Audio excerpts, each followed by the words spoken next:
Hello, good afternoon. Last time we discussed preformation and epigenesis, considering some analogies. Now this time I want to discuss epigenesis, making use of one incident that happened with me. Anatomy is regarded as a dull and drab subject, and that's why it is the responsibility of the teacher to make it as interesting as possible. And all the experienced teachers are using stories, anecdotes, correlations to make the subject lively. So this is my humble attempt to do so. And this actually involves the dean of the college, and I was the professor. How the deans contribute to the teaching of anatomy, that will be highlighted in this presentation. And it is to be taken lightly, isn't it? There is no quarrel, and whatever is there is supposed to drive a particular point of embryology home. Now let me start with the incident, and along with that the epigenesis will be explained. As a professor and HOD of the department, as I was not happy with the help that was possible to be given to the department, so I approached the dean to represent the problem. And during the discussion, it so happened that the dean told me that Dr. Buch, you are behaving like a child. And my immediate response was, because you are behaving like an infant. Had you told me that you are behaving like an infant, I would have told him because you are behaving like a newborn. Had you told me, Dr. Buch, you are behaving like a neurula, I would have told him because you are behaving like a gastrula. Had you told me, Dr. Buch, you are behaving like a gastrula, I would have told him because you are behaving like a blastula. Had you told me, Dr. Buch, you are behaving like a blastula, I would have told him because you are behaving like a morula. Had you told me you are behaving like a morula, I would have told him because you are behaving like a zygote. Had you told me, Dr. Buch, you are behaving like a sperm, I would have told him because you are behaving like an ovum. You see,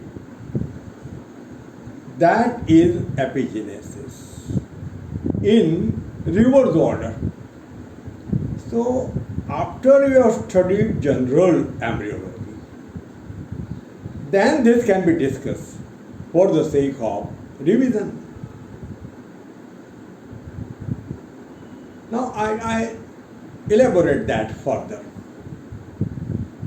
So, step-by-step development. Spermatozoon and ovum uniting at fertilization to form zygote. Then after zygote, a cluster of cells is formed, that is morula. And then because of the rearrangement of cells of the morula, an appearance of a cavity, the structure that develops is blastula, which is also called blastocyst. And it is at that stage that implantation occurs. The structure enters the wall of the uterus for further nourishment. And then, after that, from the blastula, gastrula develops. And you find the development of first bilaminar disc, then trilaminar disc. And initially the names of the germ layers are epiblast, mesoblast, hypoblast. And after 17.5 days, you can use the term ectoderm, mesoderm, endoderm, all of them derived from the epiblast.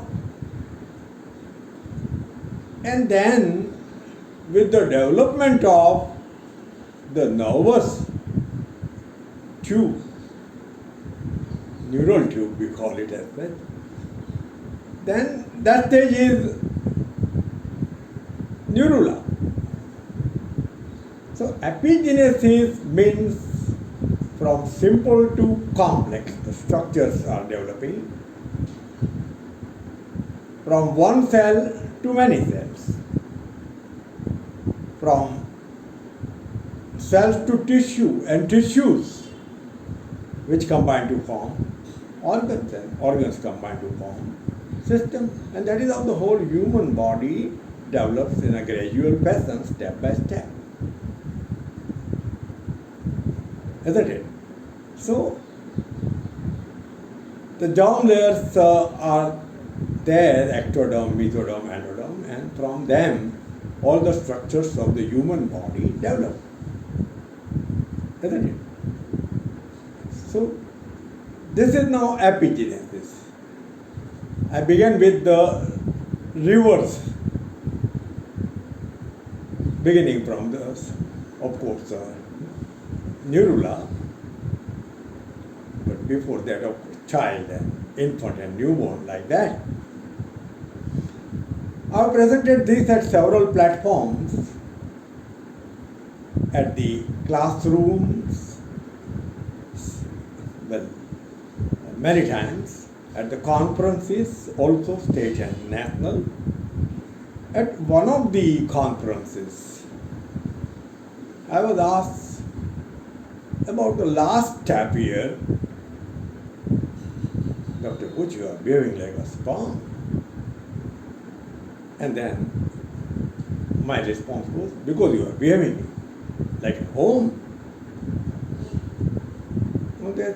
There the query was, why it was sperm? I said, it is male chauvinism. I was the author. So I wanted like that. I did not want the dean to tell me that you are behaving like an ovum, when I was actually behaving like a sperm, little bit in anger. Isn't it? So this is one aspect. And secondly, if you present your problems, the departmental problems, to the authorities, and if the problems are not solved, there is no response from the authorities, then such authorities should be compared with ovum, because ovum is supposed to be basically passive. That passivity, if that term is there in the language, that led me to compare the authority with the ovum. You get it? So this is there, and I think I've explained what is epigenesis. You go through the accompanying description also, which from time to time I revise, and this will be good for revision of the subject. Thank you.